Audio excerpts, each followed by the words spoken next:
Happy Wednesday, everyone.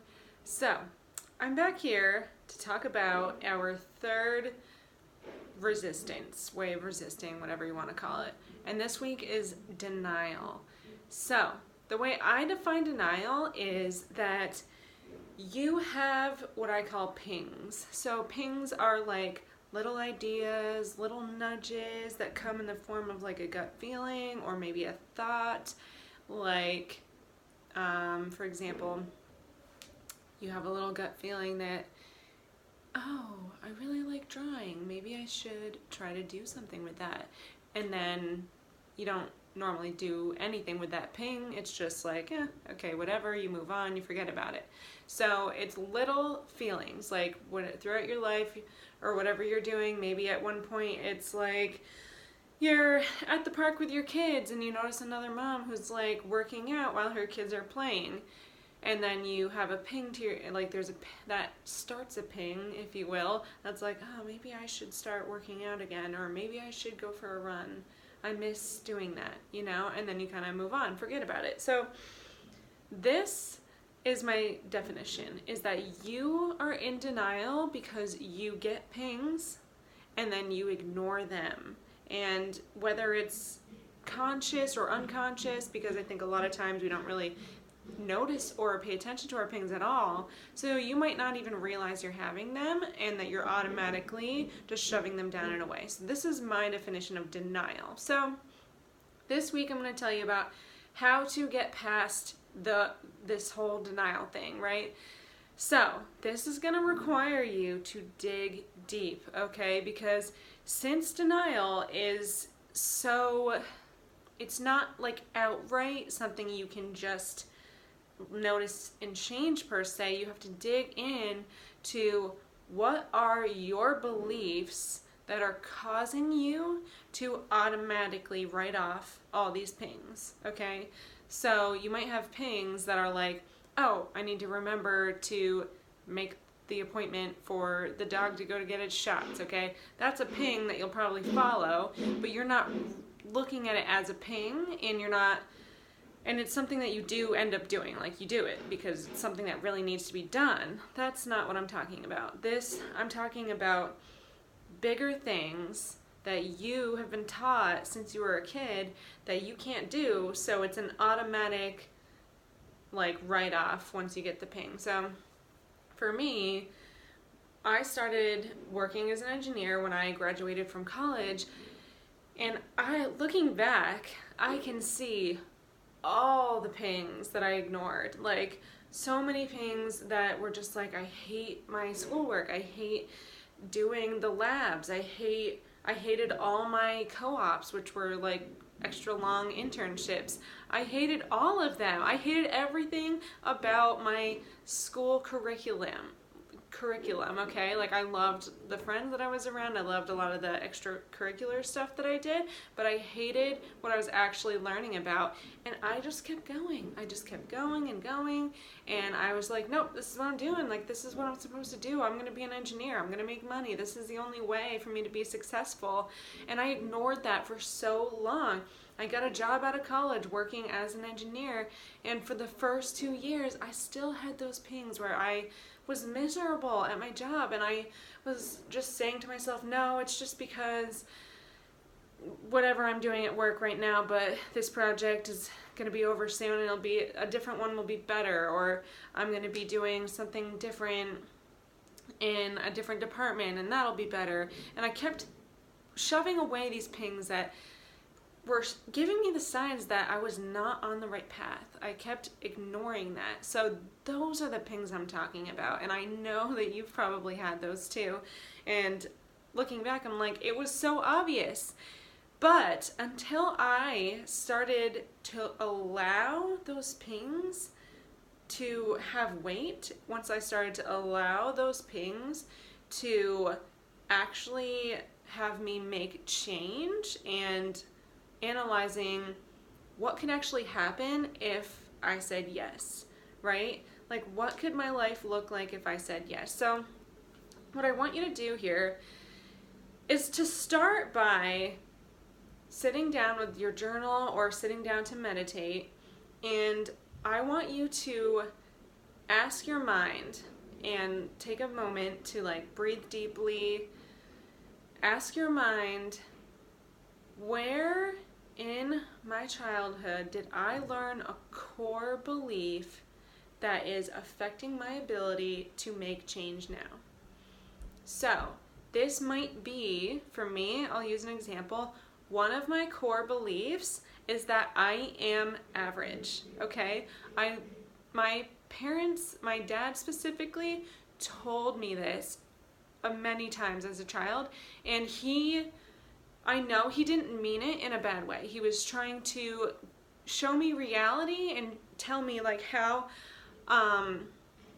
life was going to be, and that's the best he knew. He was trying to prepare me for the world by telling me that, but I took it internally, I took it deeply, and became a core belief for me that I am average, so therefore I will never have better than average unless I work my fucking ass off. And I'll be honest, you do have to work your ass off, but it is not as hard as you might think. It's not harder, in my opinion, than doing something that is not aligned for you.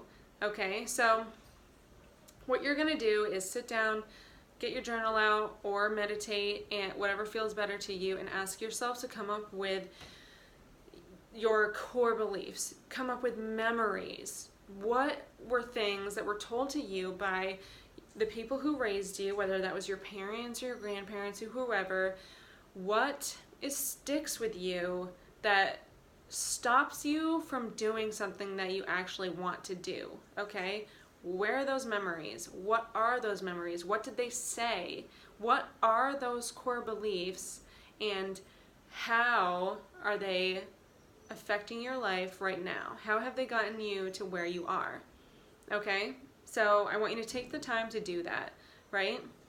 And then what you're going to do, once you've identified at least a couple, I want you to start noticing when your pings come up and see how those core beliefs are causing you to say no to those beliefs or no to those pings.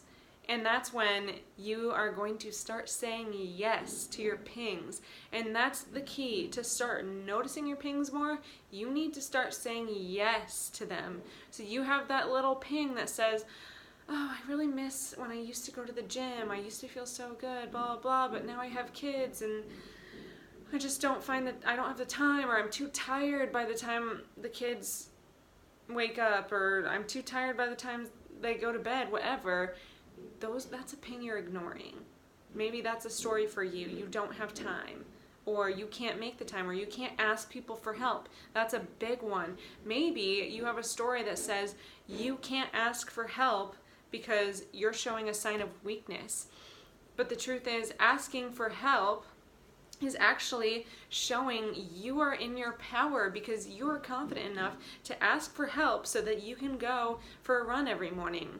Okay, so you're going to look at those beliefs, change it to a new belief. So, like I just explained, you're saying, okay, I don't think I can ask for help. And is that true? Is that true? If you ask for help, are you weak? No, you're not. It's that simple. So what's your new belief? I ask for help so that I can be my best self. I can be the most successful person, and that in turn will change your beliefs, but it takes time. It takes repetition of changing your beliefs every time you notice it comes up. That takes noticing your pings and saying yes to them. And the more you say yes, the more they'll show up. And I've talked about this before, but that's where momentum comes in. So you say yes more, you say yes to the little pings, and you try to make it happen. And the more that you do that, the more that you'll be aligning what you do and who you are with what you enjoy, instead of forcing yourself into little boxes or schedules, or saying that you can't do things when you really can. You just need to say yes to those things. All right, so that's all I'm giving you for today, because this is a big one and it's going to take serious honesty. You have to be like unapologetically honest, and like honest to the point where like it's going to be hard to face these beliefs. It's going to be very uncomfortable to look back and see where these beliefs were implanted, and it's going to be hard to start saying yes, because it's going to feel uncomfortable. It's going to feel not normal, and that's because you've never done it before. But the more you do it, the more comfortable you'll be, and the better you'll be at noticing the pings and saying yes. So, to do a quick summary, you are first going to sit down with a journal or meditate and ask yourself, what are memories or things people have told me that have become core beliefs that are stopping me from what I'm doing now? Change that belief. So you're going to update that belief to something that you know is true. Okay, and then you're going to start noticing your pings and saying yes to them. And then the last thing, you're gonna do the fucking thing. So your ping is to go back to the gym every day, or 5 days a week, or whatever it is. Maybe it's 4 days a week. You're gonna start making the plan for that to happen. So maybe it's saying to your husband, can you adjust your schedule so I can go for a run in the morning, or whatever, but that's making it happen. You are making the ping happen and saying yes to start the momentum to get going and making your dream lifestyle happen, your goals happen. Okay, so that is how you get past denial. Please sit with this and take your time to get through it, because it's going to be hard, but it is going to be so rewarding when you have those new beliefs in place, and it's going to be freeing. You will feel so much more free, I promise, when you start making decisions that truly align with who you want to be and what you want to do in your life. All right? So have a great Wednesday. I'll see you next week. And next week we're talking about getting past unawareness. All right? So I'll talk to you soon.